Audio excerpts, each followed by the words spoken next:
अस्सलामुअलैकुम। आज हम बात करेंगे कंप्यूटर फंडामेंटल्स के एक बहुत ही अहम मौजू पर, यानी ऑफिस पैकेजेस। इस सेशन का सीधा सा मकसद ये है कि इम्तिहान की तैयारी में मदद की जाए ताकि कामयाबी पूरे एतमाद के साथ मिल सके।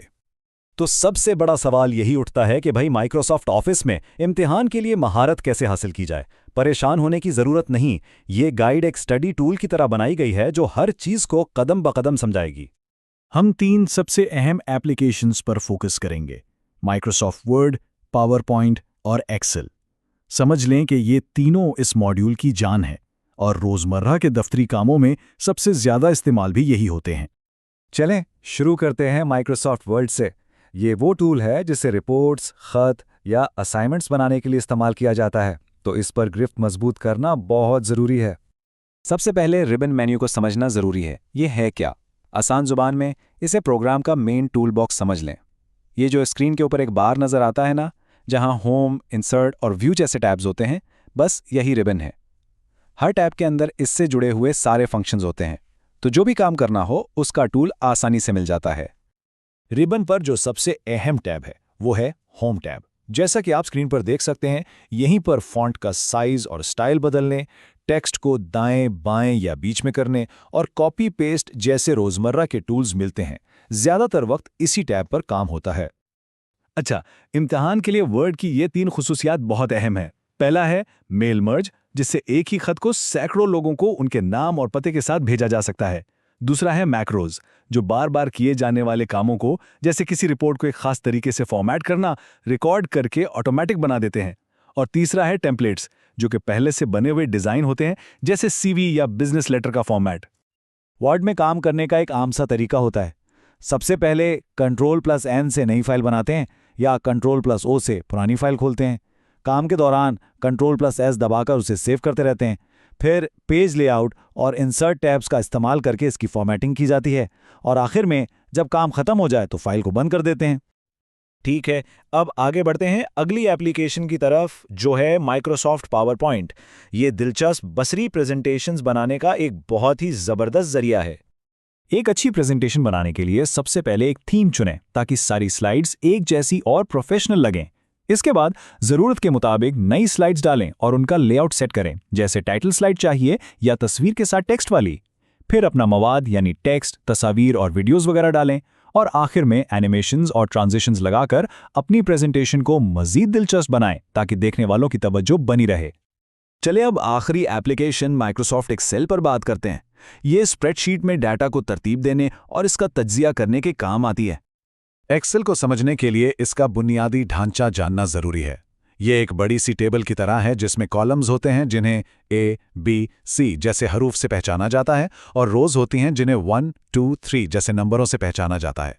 जहां एक कॉलम और एक रो एक दूसरे को काटते हैं उसे सेल कहते हैं। हर सेल का अपना एक एड्रेस होता है, जैसे A1 या B2, और इसी में हम अपना डेटा डालते हैं।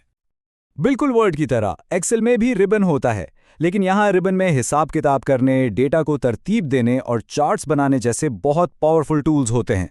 मिसाल के तौर पर डेटा टैब में आपको सॉर्ट और फिल्टर करने के ऑप्शंस मिलेंगे। ये रिबन वाला आइडिया तमाम ऑफिस एप्लीकेशंस में एक जैसा ही है।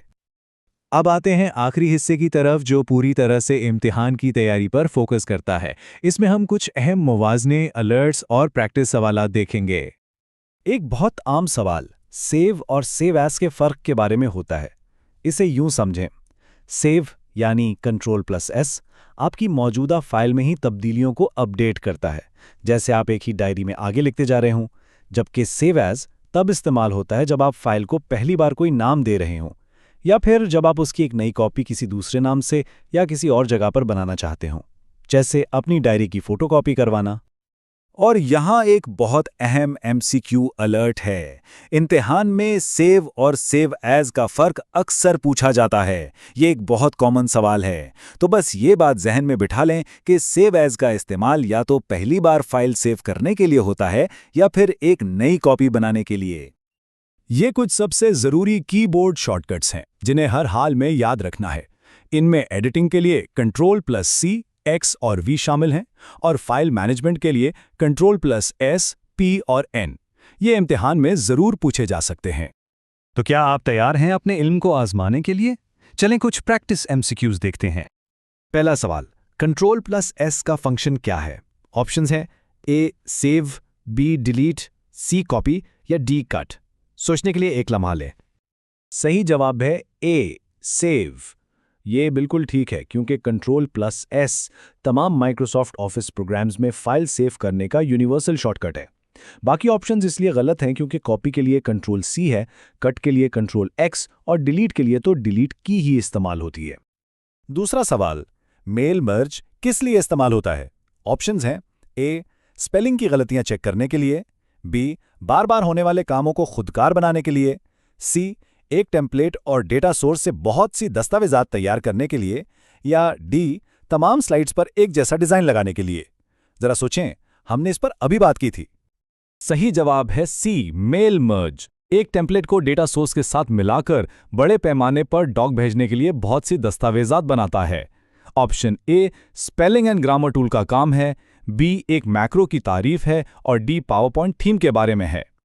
तो चलें इम्तिहान के लिए सबसे अहम बातों का एक खुलासा कर लेते हैं।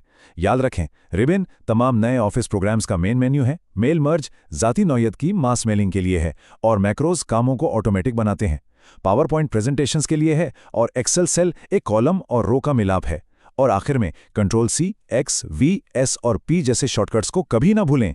ये आपके इम्तिहान की बुनियाद हैं। आखिर में इस सवाल पर गौर करें, इन ऑफिस फीचर्स में से कौन सा फीचर किसी के अपने काम या पढ़ाई के लिए सबसे ज्यादा मुफीद हो सकता है और क्यों? जब आप इस तरह सोचते हैं तो कॉन्सेप्ट्स को याद रखना आसान हो जाता है। इसके साथ ही हमारा ये तज्जिया खत्म होता है। इम्तिहान के लिए नेक ख्वाहिशात।